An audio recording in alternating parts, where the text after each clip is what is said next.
Од друга страна, ние предлагаме радикална демократизација на целиот овој процес, именно воведување на принципот на директна, односно непосредна демократија, бидејќи во текот на годините Законот за референдум и други облици на непосредно изјаснување на граѓаните цело време беше се построги и построги услови како за граѓански листи, така за основање политички партии, така за референдум, така за граѓански иницијативи. Значи, ние имаме, например, ако споредите со Словенија, кој имаме слично број на жители, кај нас да формирате политичка партија, бидејќи ние партизански ја формиравме левица од почеток, значи со тие бирократски процедури ви требаат 1000 луѓе, претходно беше 500 луѓе, во Словенија, например, требаат 200 луѓе да формирате политичка партија, или, например, референдум, кај нас се енормно високи цензусите, затоа и немаме референдум, 150.000 граѓани за да иницираат референдум.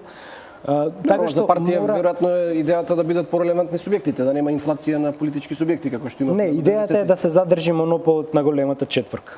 Тоа е идејата, да се оневозможи. Например, процесот на формирање партија е голгота. Ние ви требаат 5-6 евра да формирате партија и сега ако зборуваме за сиромашни структури кои што ние ги застапуваме, стечајци, невработени, фриленсери, хонорарци и така натаму, тоа е ѓаволски тешко да го направите. Например, плюс и бирократски процедури, имате нотарски заверки на изјавите, па имате после вадење на уверение, зашто да се вади уверение кое истото се докажува државјанство, тоа е на прв час по управно право се учи дека државјанство се докажува со важечка лична карта. Зашто јас да морам да плаќам на државата уште 150 денар? Значи сите тие механизми се така скроени за да граѓанскиот револт или незадоволство не може да се канализира преку непосредните облици на демократија и се да мора да оди преку месни комитети на партии.